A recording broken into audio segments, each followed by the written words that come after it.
Hello. Hello, everyone. Your girl was a little bit late because I was trying to get all of this stuff to work. So bear with me as I share this link with others. Um, yeah, I didn't intend to have to do this live, but here I am, technology being technology, which is totally fine. Let me see if I can do this with everyone. If you are live, I don't know how I can see your comments because I'm like streaming from StreamYard. Uh, but it's gonna be a good chat today. We are talking all things new budget cuts. Um, and you might be a little surprised where I go with this, but rock with me, okay? You guys are going to I got to make a quick little thing on Instagram.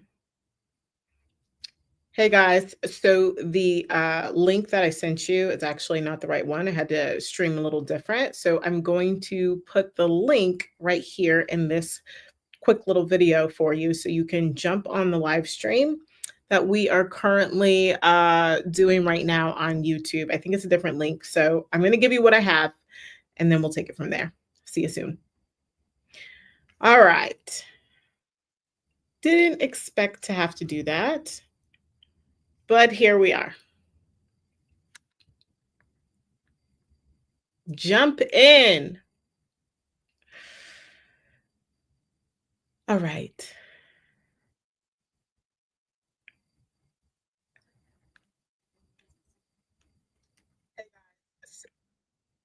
All right, there's that one place. And then I have to do it to my students. Sorry, guys. As I told my students about this, I totally did not intend to leave you guys waiting on here. So I apologize.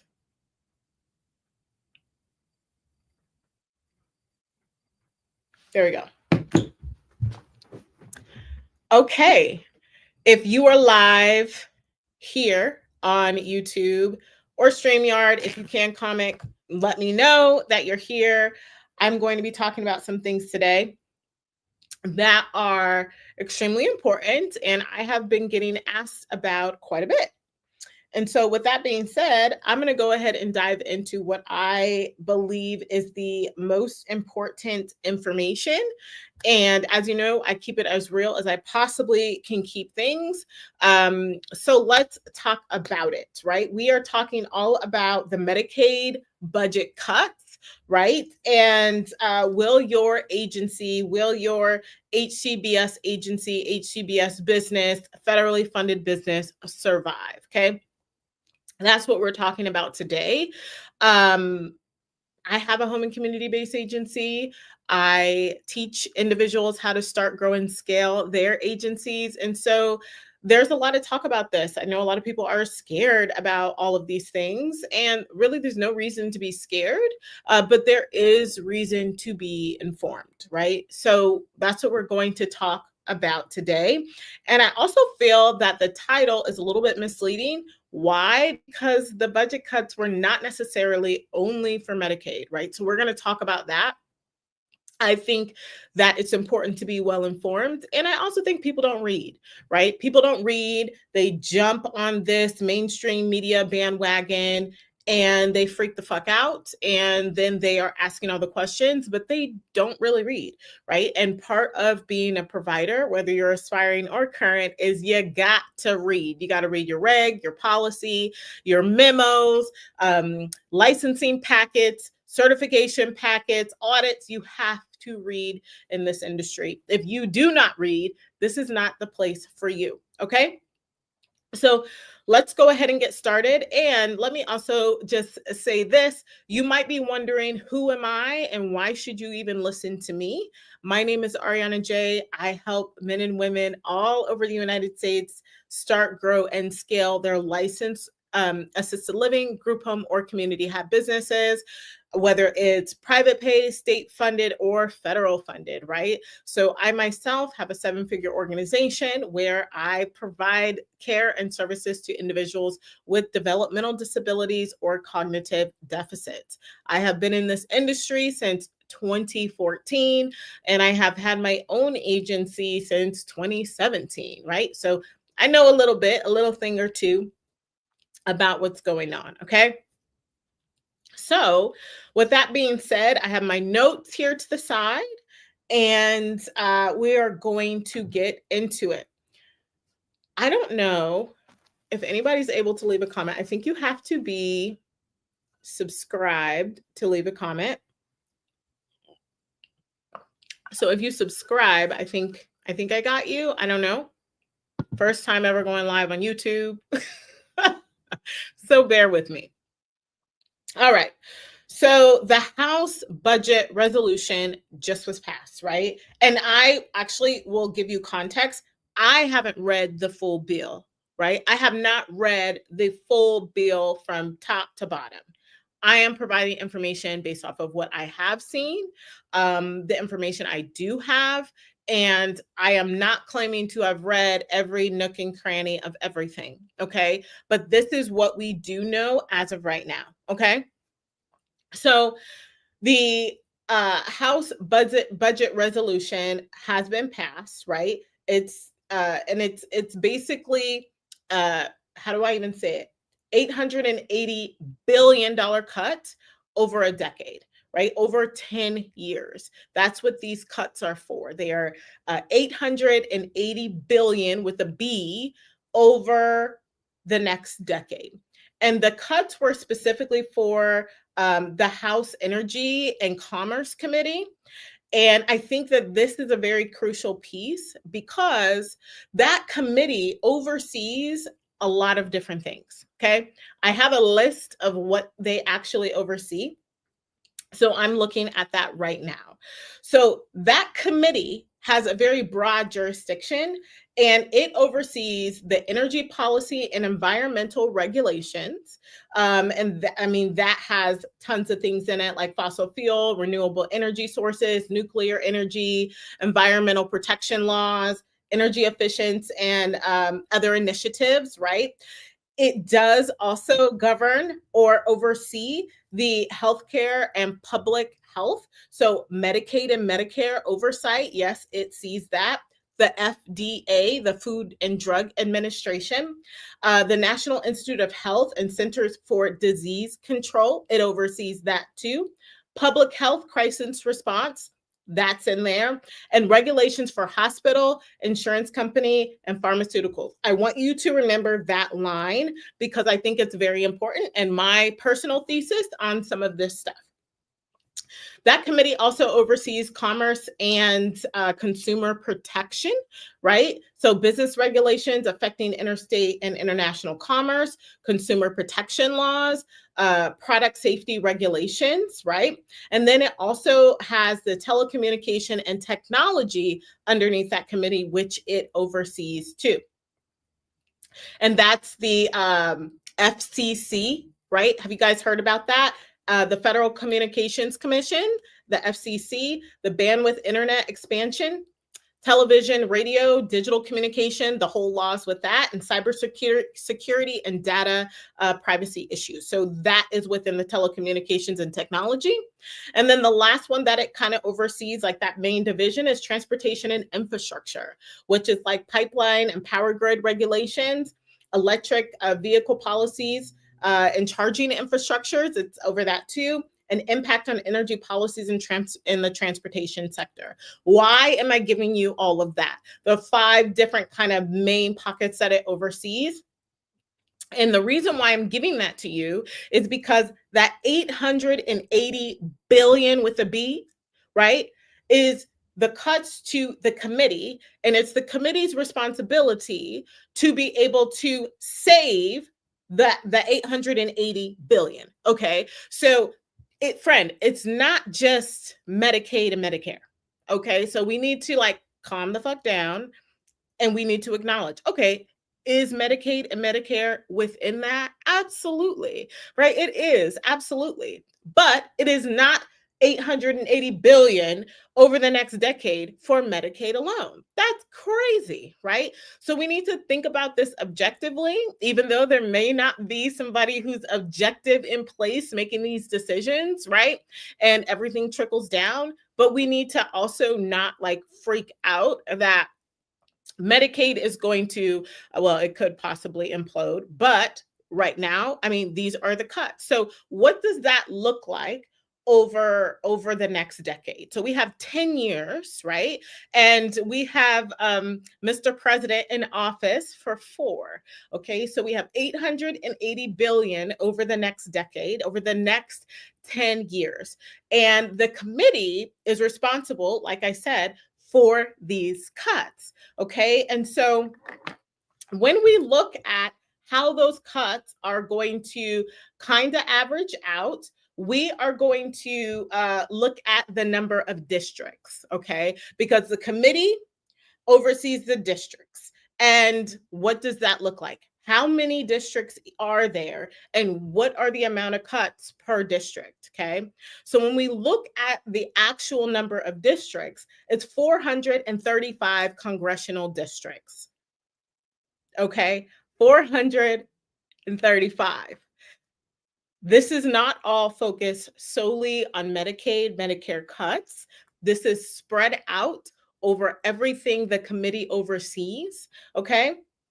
So when we take the 880 billion with a B and we divide that over 10 years, right? We have for each district, the 435 that are responsible for finding these cuts, making these cuts, it's about 2 million, about 2 million uh each year per district, right? Not 2 million, 200 million. I knew I was looking at that wrong. I'm like, that's not right. So 202 million point 3 actually cuts per year per district. So 435, 202.3 million per district per year. Okay. I wish I had text. I would put it on the screen. And I might be able to share my screen. Can I share my screen? Maybe I can. Hold on. Let me share my screen.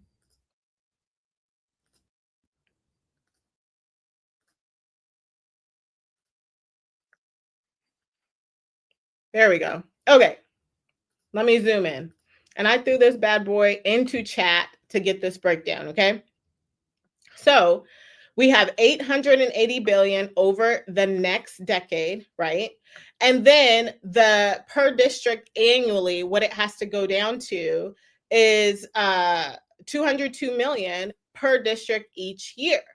And the committee is the one who oversees this, okay? And then these are some of the things that can be impacted. And yes, Medicaid is definitely one of those. I think it's important that we just don't all freak out over Medicaid and if this is an industry to jump into and how this is going to affect you getting started and all of that stuff. Although it's totally valid, I think that we should all pause and objectively look at what these cuts are. Now, am I going to be affected by these cuts? Probably.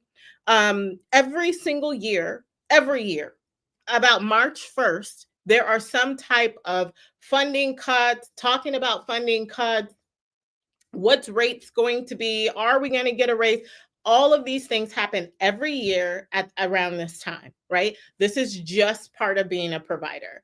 And let me scroll up because I had some things on my notepad. So every year at a state level, we are dealing with these cuts, okay? Not necessarily the House budget resolution, but we are dealing with funding cuts. What are these cuts going to be? Are we going to run out of money? What does this look like? And so what I can speak to on the state level from where I'm at as a provider, when there are going to be cuts, most of the time, and I've never been through one where I have not been paid, it always is going to the higher organization. The bigger organization's always going to get typically cut first, because the little guy, even though I'm a 7-figure org, I'm nowhere near compared to a hospital, right? And so these big guys are going to be cut first. They're going to feel the sting if there is a rate cut, or if the Fed runs out of money or the state runs out of money. Okay, that's typically how it is. This is aside from this House resolution. This is what I'm talking about annually, and this is a discussion, a part of different associations that I'm involved with. They are talking about these cuts every year. Every single year we go through this, and not everybody gets stressed. I don't think most providers get stressed. I will talk about that in just a moment. But it kind of seems like there's in the industry like this uproar of, oh my God, what's going to happen? And then there's this instant relief after July 1st when the fiscal year happens, and all of a sudden it's like, oh, we got a 7.5% increase. And everybody's like, oh my God, oh my God. And for me, it's just undue stress, like it's not needed, if you will. So my stance on these cuts is HCBS, the Medicaid waiver, is not even listed in this. It's not stated. What do I mean?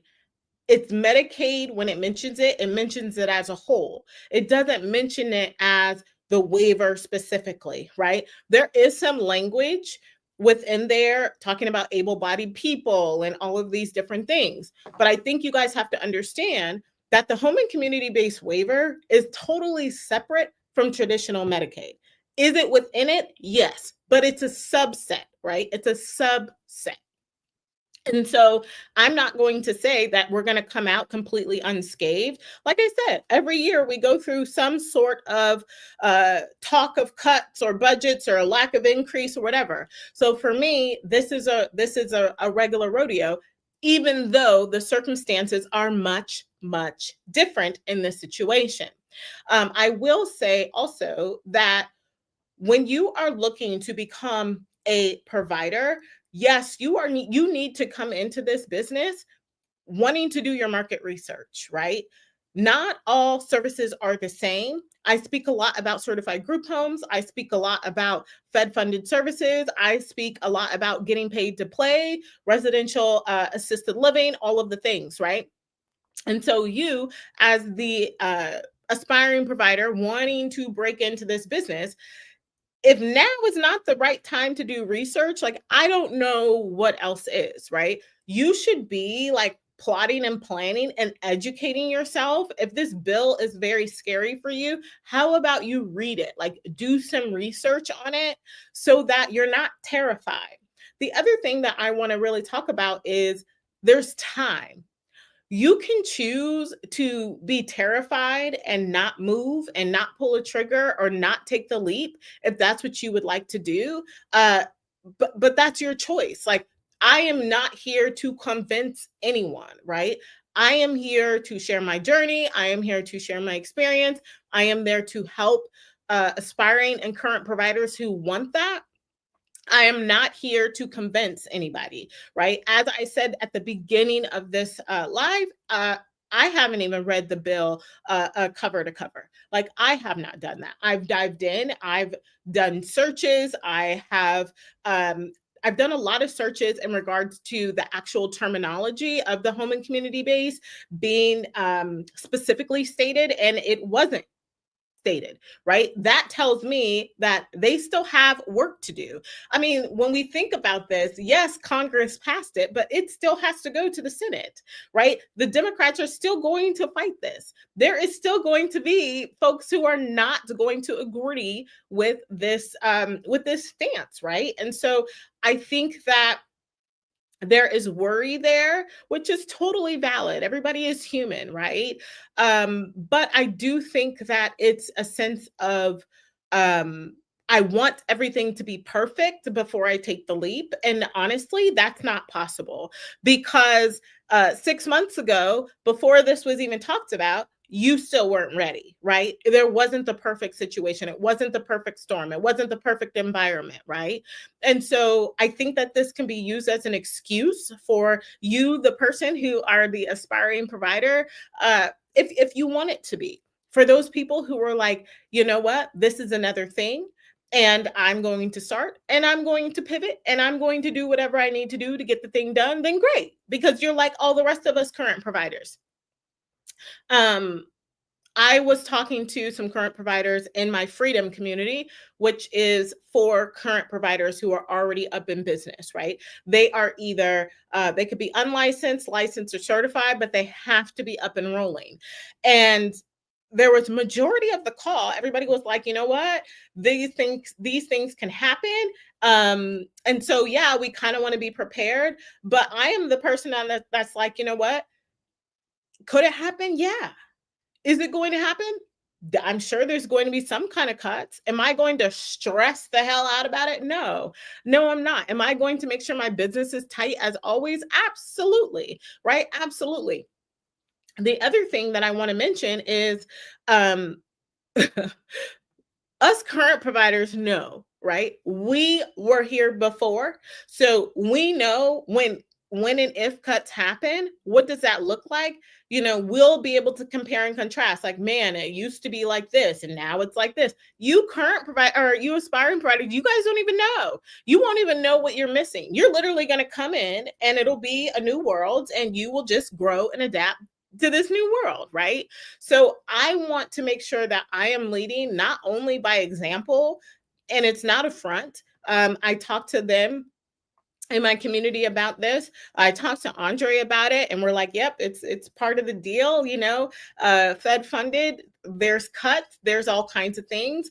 And when we come to the facts of why this House budget resolution was even passed, what are they looking for? They're looking for fraud, waste, and abuse, right? When we think about the people who are on these federal programs and services, like they are the most impoverished, neediest people ever, because they're sick, they have a disability, they're aged, all of these different components go into place. They're not abusing the system, right? They're not committing fraud to be on the system.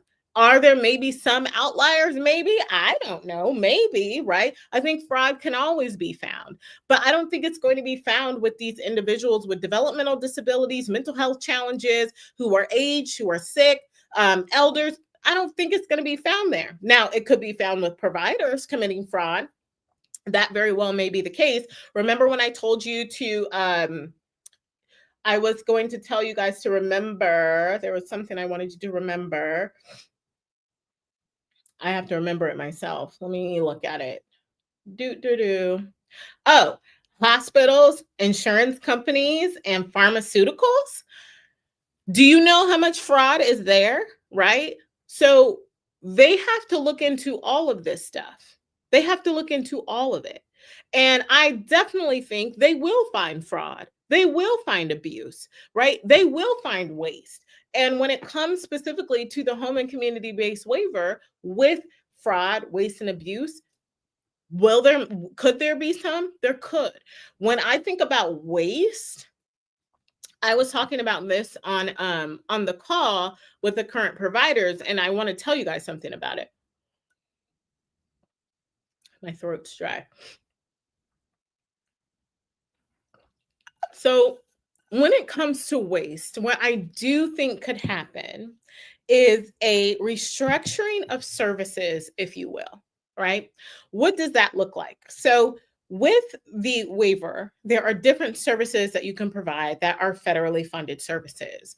They're usually billed by the unit or the hour or the day. The day is per diem, okay? When you look at some of these services, some of them are very similar, different rates, right? And some cost more than the other. So there may be a situation where they are reducing utilization, right? That's the amount of hours somebody may receive, right? They may be combining or eliminating some services, right? What could that look like? That could very well be, let's say, supported living, where it's a 1-to-1 ratio. Maybe they change reg and it's a 1-to-3 ratio. Maybe it's a 1-to-2 ratio, right? Maybe they have different levels of care or the way that they're categorized, right? That could be a thing. The rate could be changed. We don't know. And so there's so many different variables, individuals. I really do think that it's going to be harder to get on to these different services, right? And I do think it might extend the waiting lists, maybe. That's a possibility. Um, what else is there? I do think it's also important to note that traditional Medicaid that the everyday person is on is totally different than the waivers. Okay. And with that, when we talk about cuts to those on traditional Medicaid, there's a lot more people on traditional Medicaid than there are with individuals who are on the variety of different waivers. Okay. Medicaid, as far as spending, is huge. It's huge. I think the budget is even higher than our Defense Department, right? It's huge. It's a lot of spending. But also, you have to remember that on traditional Medicaid, there are all kinds of people on there. Okay. There's all kinds of people on traditional Medicaid. On the waivers, you have to meet a certain level of care. Okay. And there may be people out there listening to this today, tomorrow, whenever, that don't like me literally stating this or making it seem like, oh, this is not a big deal, because I think it is a big deal with these cuts. But I also think that we have to look at it objectively and not just roll with mainstream media of there's 880 billion in cuts over the next 10 years only to Medicaid. Like it's false. And I think that you kind of got to read and you got to look into this, and you have to understand who is getting cut and where it's getting cut. And as of right now, guess what, people? We don't know, right? It still has to go to the Senate. The Senate either is going to agree, it's going to disagree. I mean, there's all kinds of things that are going to happen. And so if you are a current provider, I want to talk specifically to you at this moment. Me being a current provider and this agency being my main business, I don't want you guys to be terrified. I don't want you to make any rash decisions, right? I don't want you to freak out, lose sleep, anything. Don't do anything like that. What you are doing is providing a service to the most vulnerable population, the most the population that's overlooked, right? And underserved. And so I want you to continue to provide the highest level of care. I want you to continue to lead your staff with confidence, right? I want you to continue to just be that great provider that you are. Continue to market, continue to bring clients into your homes, programs, and services, all of those things, right? Because things are going to happen on your journey. Things are going to happen. Things are not always going to stay the same. I want you, the current provider, to be ready to pivot if you need to pivot, right?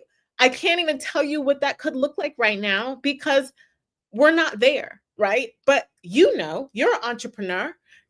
Pivot if you need to pivot, period. Or shut your business down. There's no other options, right? I wanted to say something. It was in regards to institutional level of care.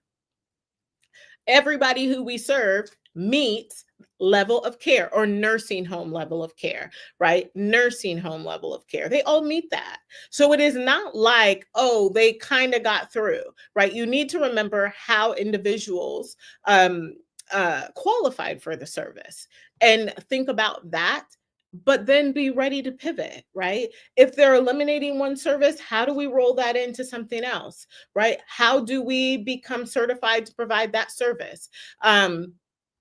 It wasn't too long ago, a couple weeks ago, that DEI was eliminated, right? That was an executive order, and everybody who was a government contractor, and I'm a government contractor too. I'm a certified provider. Yes, I'm a government contractor, but I don't see myself in that type of government contracting, right? And so everybody like freaked out with the government contracts, et cetera. They freaked out about a lot of things. They said that DEI was targeted only at Black people. It's not true. It's not targeted only at Black people. Black people were like, what, fifth on the list, right? People don't read, right? So don't get caught up in this social media hype, in this mainstream media hype. Like, look at what things actually are. Now, I'm not saying that I agree with the DEI cuts. That's not what I'm saying. I'm saying that we have to look at things objectively. And I think that we have to like slow down and actually read some shit before we get worked up. And start to like unravel, whether you're a current provider or you are an aspiring provider. Okay. There was some other things that I wanted to mention. Let me look at my notes.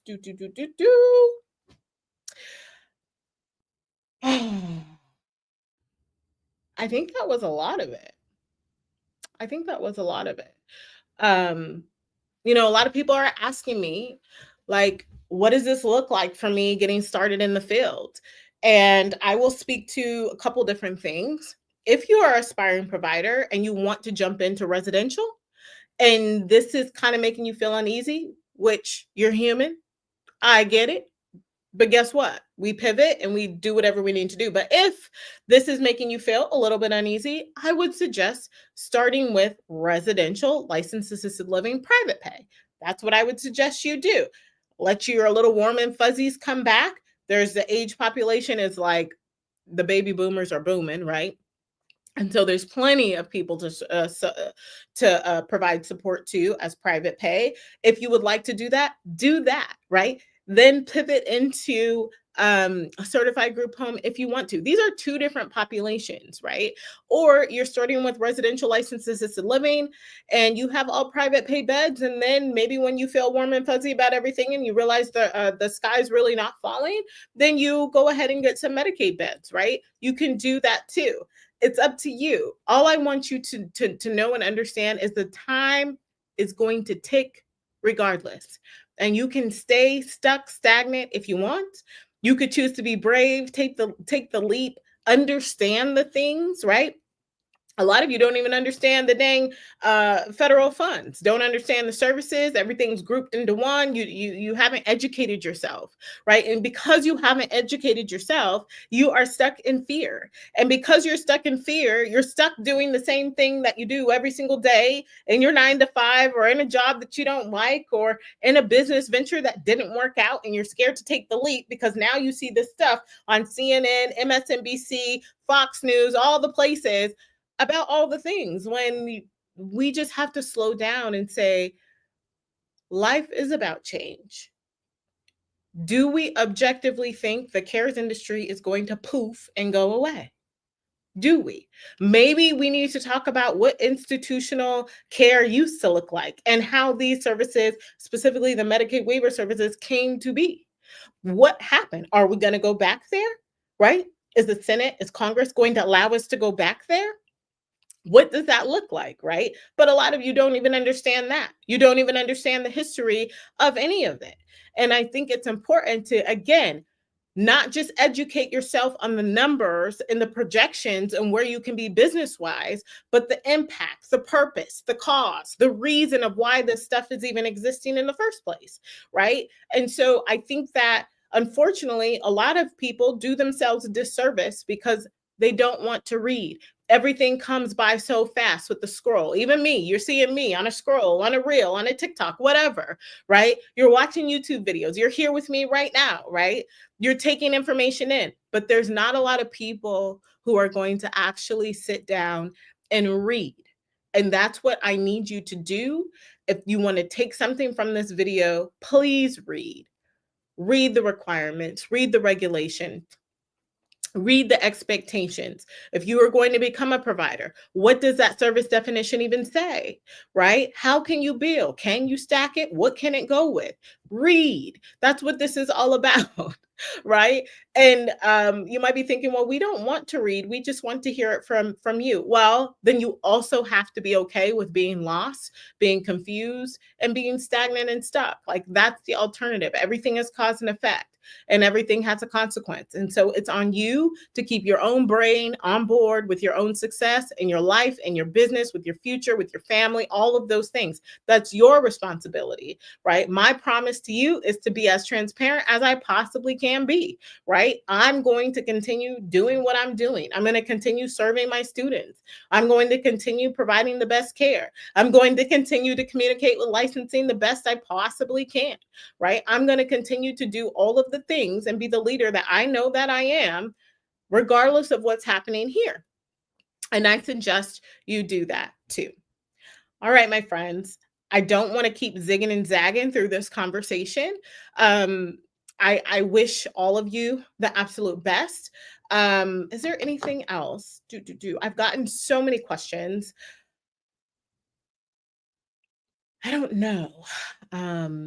I think somebody actually said to us this morning, they said the states are not um, enrolling new providers.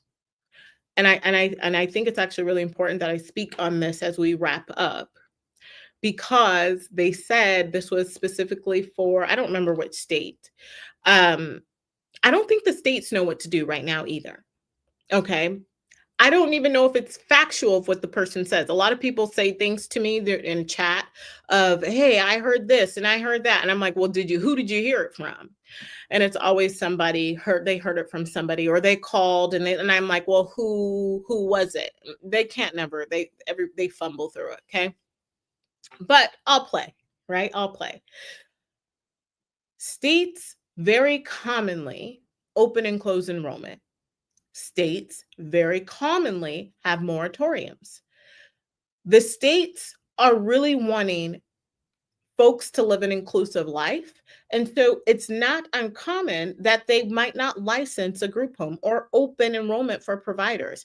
I cannot distinctly say to you that in one state, if they aren't accepting group home providers, that's directly tied to this resolution. It's not true, okay? They open and close it all the time. If it's related to this, okay, it's related to this. My next question to you is, well, what provider types are they taking on? Oh, well, I mean, I didn't I didn't think to ask anything like that. Well, think to ask that, right? Let's use some common sense. Group home is not the only provider type, right? What else are they looking for, right? I think everybody just has to take a breath. There's a lot going on in this world, and know that if something is for you, it will be for you. And if it's not for you, that's fine, right? If you would like support with getting started and you feel like I'm the mentor for you, I'm happy to review your application, right? I don't work with everybody. I'm a very energetically aligned person. I don't have time to deal with the bullshit, right? I have time to work with people who read, and who are willing to do the work, right? This is a great industry to be a part of outside of the financial gain, right? Outside of the financial gain. This is a great industry to be a part of, to help people live full lives every single day, right? And so I think that if you want to be a part of this industry, jump in and know that it's going to be a ride, right? Um, Jump in and be surrounded by a community that's going to uplift and support you. Jump into a mentor who actually reads, and who actually is going to be real with you, and who's actually going to help you understand and definitely hold you accountable to do the work, because I'm not doing all this shit for you, right? I think that people have to make wise decisions for themselves, and I may not be the person for you, right? And you might not be the person for me either. That's the reality of the situation. And yeah, everything is everything. My agency is going to thrive. I hope you thrive too. I have one comment here. Says, I finally completed the 7-figure startup provider program. Yes. And you're indecisive of which way to go. Very good. And here's the thing. There's so many different ways to go, right? There's so many different ways to go. Group home is not the only thing. Residential assisted living is not the only thing. Private pay is not the only thing. State funded, federal funded, all of that. They are not the only ways, my friend. There's so many different entry points to the cares industry. And it's up to you to read to find that out. Okay. Well, I'm going to go ahead and call it. I appreciate you for hanging with me. Definitely let me know what questions you have below. And if you want to gain access to my free mini course, absolutely free, I'll ask for your name and email, but the course and content is absolutely free. Just go to startupprovider.com. And if you want to work with me, go to workwitharianaj.com to apply. My team will get back to you. We'll respond to you on either Facebook or Instagram with a response to your application. I'll leave all of that in the description below. And if you have any comments, if you have any questions, leave them in the comments below and I'll get to them as soon as I can. All right, my friends, I'll see you next time. Bye for now.